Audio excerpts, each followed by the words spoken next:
नमस्कार। Apex news India में आप सभी का स्वागत है। मैं हूं आपके साथ अब्दुल करीम। देश की तमाम बड़ी खबरें आपको हम बताएंगे, लेकिन सबसे पहले इस वक्त की हेडलाइंस, उसके बाद खबरों की शुरुआत करते हैं।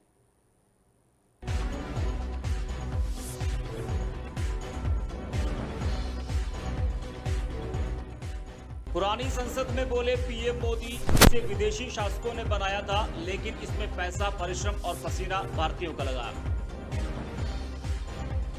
नए संसद भवन में झंडारोहण का शेड्यूल हिंदी में मिलने पर भड़के डीएमके सांसद, त्रिची शिवा फाड़कर फेंका।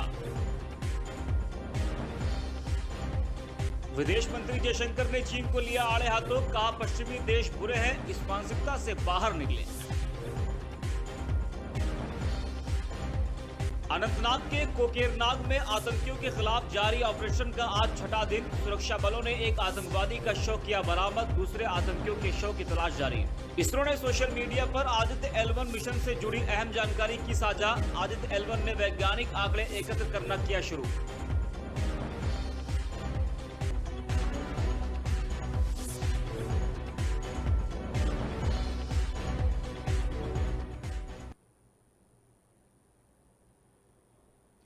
तो शुरुआत करते हैं खबरों की।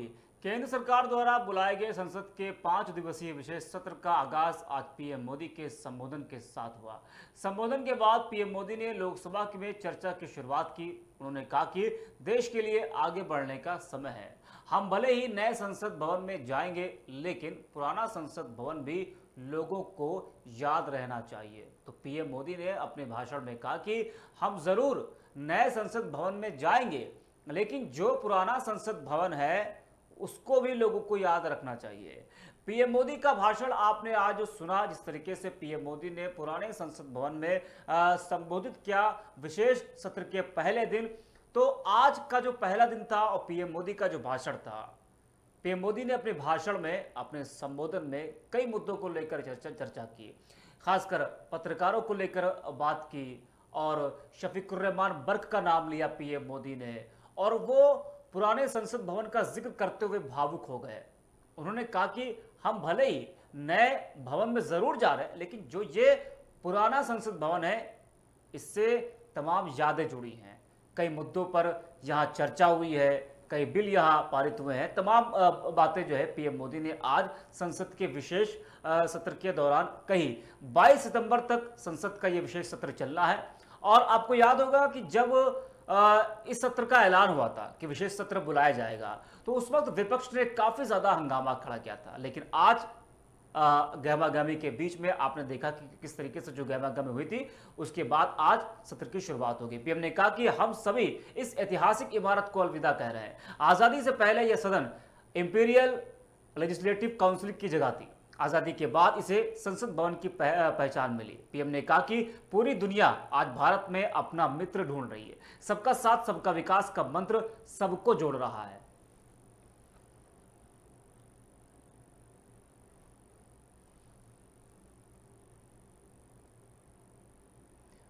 महाराष्ट्र के मुख्यमंत्री एकनाथ शिंदे ने सोमवार को जमकर विपक्षी दलों पर निशाना साधा। उन्होंने विपक्षी दलों को निशाना बनाते हुए कहा कि विपक्षी दल केवल प्रधानमंत्री नरेंद्र मोदी को हराने के बारे में सोचते हैं, लेकिन भेड़ बकरियां जंगल में शेर के खिलाफ लड़ाई नहीं लड़ सकती है। शिंदे ने श्रीनगर में मीडिया से बात करते हुए कहा कि मैं विपक्षी दलों को गिद्ध नहीं कहूंगा, लेकिन भेड़ बकरियां जंगल में शेर के खिलाफ लड़ाई लड़ने के लिए एक साथ नहीं आ सकती हैं। उन्होंने कहा कि शेर हमेशा शेर होता है और वही जंगल पर राज करेगा। इस मौके पर राष्ट्रीय जनतांत्रिक गठबंधन एनडीए को चुनौती देने के लिए विपक्षी दलों के साथ एक साथ आने के बारे में पूछे जाने पर शिवसेना नेता ने कहा कि वह केवल प्रधानमंत्री नरेंद्र मोदी को हराने के बारे में सोचता है। उन्होंने कहा कि मुझे नहीं लगता कि कहीं भी विपक्ष टक्कर दे रहा है।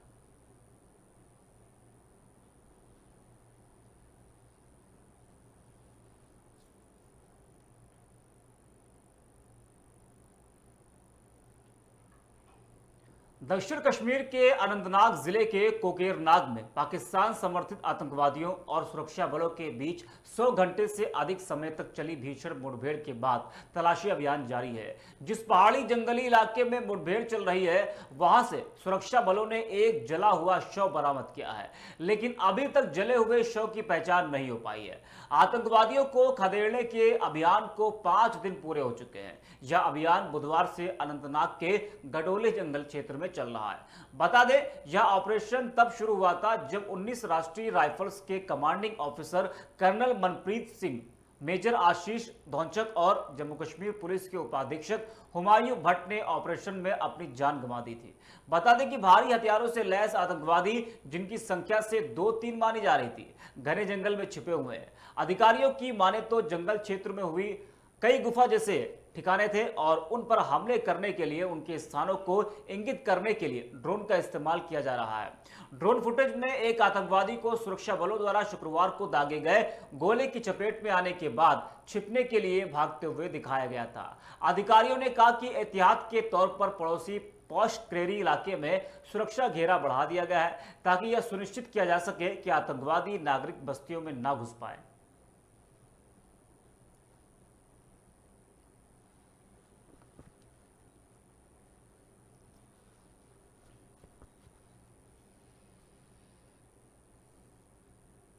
राष्ट्रीय स्वयंसेवक संघ प्रमुख मोहन भागवत ने बीते दिन रविवार को वामपंथी विचारधारा पर जमकर हमला बोला।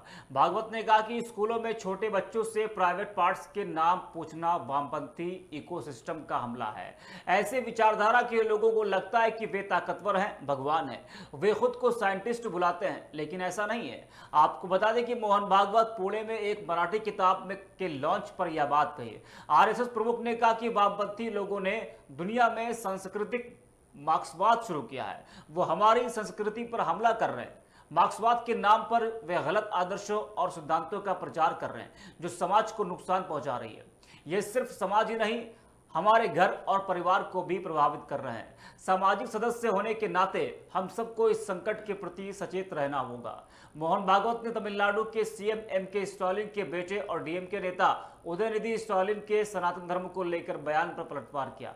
उन्होंने कहा कि सनातन को उसकी सही जगह पर फिर से स्थापित करने के लिए राक्षसों के साथ लड़ाई चल रही है।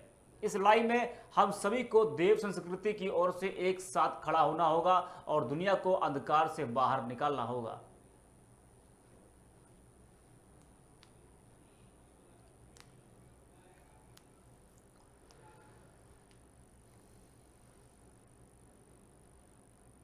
केरल के कोझिकोड जिले में निपा वायरस के कारण राज्य सरकार और जिले की प्रशासन अलर्ट मोड पर है। इस बीच शनिवार के दिन निपा वायरस के एक भी पॉजिटिव मामले सामने नहीं आए। इस मौके पर राज्य की स्वास्थ्य मंत्री वीना जॉर्ज ने कहा कि निपा वायरस का फिलहाल कोई नया मामला सामने नहीं आया है। एक 9 साल के बच्चे का इलाज चल रहा है, उसे अब वेंटिलेटर से हटा दिया गया है। फिलहाल वह ऑक्सीजन सपोर्ट पर है। मंत्री जॉर्ज ने बताया कि बच्चे की सेहत में सुधार हो रहा है। उन्होंने कहा कि निपा वायरस के संक्रमण का कोई नया मामला सामने नहीं आने के बाद सतर्कता और सावधानी कितने समय तक बरतनी होगी। मंत्री ने कहा कि संक्रमित व्यक्ति के संपर्क में आए लोगों का पता लगाने के लिए पुलिस की मदद भी ली जाएगी।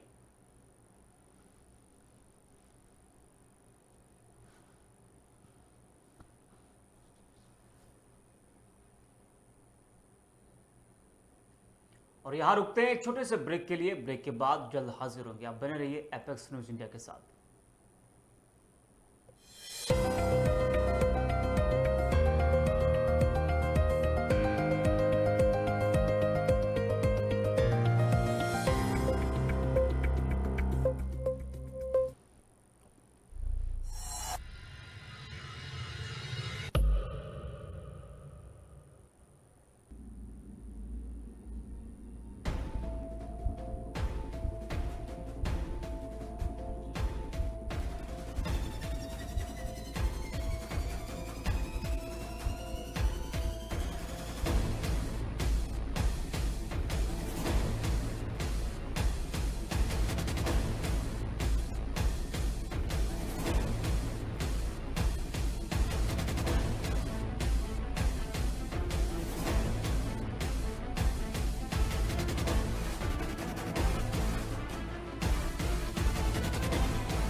HERO, hero.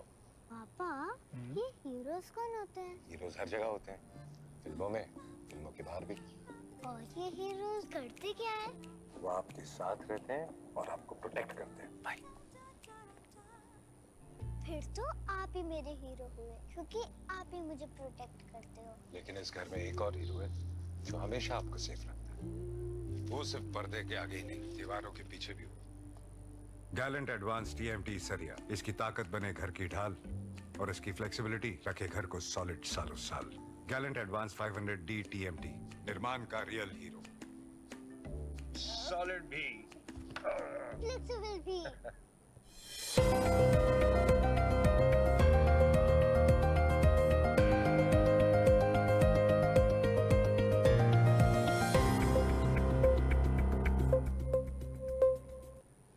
ब्रेक के बाद स्वागत है आप सभी का बढ़ते खबरों की तरफ। कर्नाटक की कांग्रेस सरकार में इस समय सब कुछ ठीक नहीं चल रहा है। बीते दिनों कांग्रेस कार्य समिति की 2 दिवसीय बैठक हैदराबाद में संपन्न हुई। इस मौके पर वरिष्ठ नेता बीके हरिप्रसाद को मंच पर बोलने नहीं दिया गया, जिसे लेकर भाजपा नेता ने कांग्रेस पर निशाना साधा है। भाजपा नेता बसनगौड़ा आर पाटिल ने कहा कि कांग्रेस ने बीके हरिप्रसाद की वरिष्ठता को महत्व नहीं दिया, जिससे वे काफी आहत है। यह उनका आंतरिक मामला है। उन्होंने कहा कि हरिप्रसाद ने सिद्धरमैया के बारे में काफी कुछ कहा। वह ये सारे घटनाक्रम बताते हैं कि यह सरकार जनवरी के बाद नहीं रहेगी। पाटिल ने दावा किया कि कांग्रेस के 44 एमएलए उनके संपर्क में हैं। मीडिया रिपोर्ट्स के मुताबिक तेलंगाना की राजधानी हैदराबाद में आयोजित कांग्रेस कार्य समिति की बैठक में बीके हरिप्रसाद, मुख्यमंत्री सिद्धरमैया और deputy CM DK Shivakumar भी पहुंचे थे। बीके हरिप्रसाद को मंच पर बोलने नहीं दिया गया, जबकि सिद्धरमैया और शिव कुमार को बोलने का मौका दिया गया। यही नहीं, जब कांग्रेस कर्नाटक में सत्ता में आई तो भी हरिप्रसाद को मंत्री नहीं बनाया और इसी से हरिप्रसाद काफी आहत है।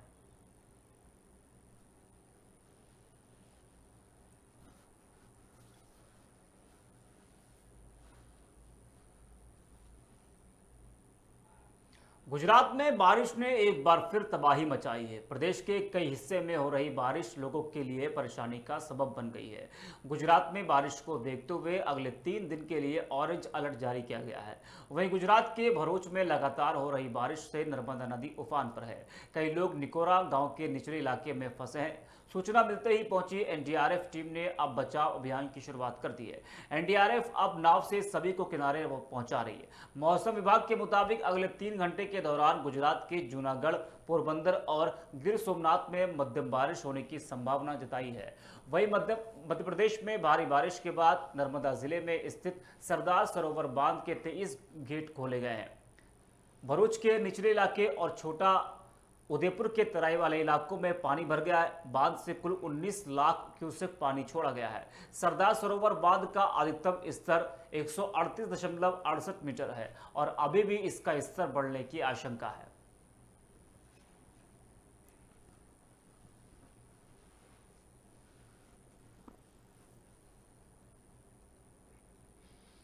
सीबीआई ने भारतीय स्टेट बैंक और 15 बैंकों के संघ से कथित तौर पर धोखाधड़ी करने के आरोप में मुंबई के डेवलपर सीएमडी के खिलाफ सीबीआई ने एफआईआर दर्ज की है। 3,847.58 करोड़ रुपए के धोखाधड़ी के आरोप में मुंबई स्थित यूनिटी इंफ्रा प्रोजेक्ट्स लिमिटेड, उसके अध्यक्ष प्रबंधक निदेशक किशोर अवरेकर ने 3 निदेशकों और अज्ञात लोक सेवकों के खिलाफ लगे हैं। यह एफआईआर गुरुवार को उप महाप्रबंधक एसबीआई और स्टेट मैनेजमेंट ब्रांच मुंबई द्वारा दायर एक शिकायत के आधार पर दर्ज की गई है। शिकायत के मुताबिक स्टेट बैंक और अन्य कंसोर्टियम सदस्य बैंकों ने यूनिटी इंफ्रा प्रोजेक्ट्स लिमिटेड को लगभग 3,800 करोड़ रुपए की फंड आधारित और गैर फंड आधारित क्रेडिट लोन सुविधाएं स्वीकृत की थी। शिकायत में आरोप लगाया गया कि धोखाधड़ी मुंबई में कंपनी की कमर्शियल ब्रांच में हुई है, जहां आरोपी व्यक्तियों ने बैंक को धोखा देने और लागत पर गैर कानूनी फायदा हासिल करने के मकसद से फर्जी लेन देन करके खातों की किताबों में हेराफेरी करके बैंक के पैसों की हेराफेरी की है।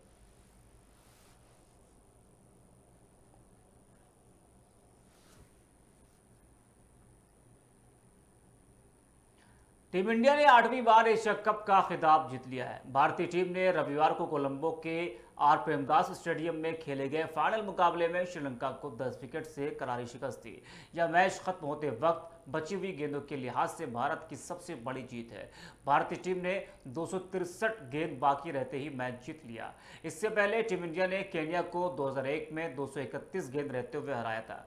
बता दें कि फाइनल मैच में श्रीलंकाई टीम टॉस जीतकर बल्लेबाजी करते हुए 15.2 ओवर में 50 रन पर सिमट गई, जिसके बाद टीम इंडिया ने 6.1 ओवर में 51 रन बनाते हुए जीत हासिल कर ली। इसके साथ ही भारत ने सबसे कम गेंद खेलकर टारगेट चेस करने का अपने नाम रिकॉर्ड भी बनाया है। टीम इंडिया बल्लेबाजी में सिर्फ 37 गेंद खेलकर मैच जीत पाई है।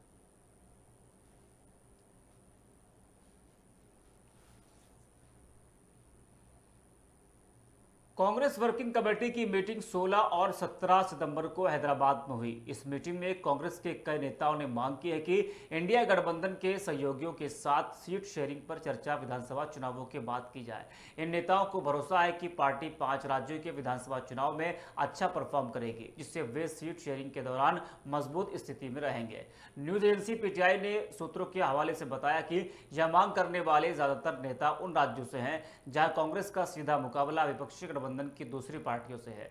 वहीं पूर्वी केंद्रीय मंत्री अजय माकन ने कहा कि सीट शेयरिंग के मामले में जल्दबाजी नहीं करनी चाहिए।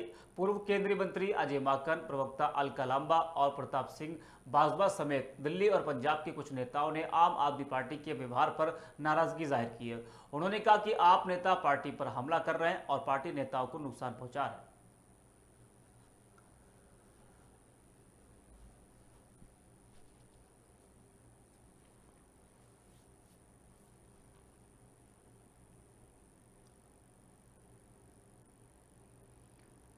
तो फिलहाल के लिए खबरों में बस इतना ही। देश और दुनिया की तमाम बड़ी खबरों के लिए आप बने रहिए एपेक्स न्यूज़ इंडिया के साथ।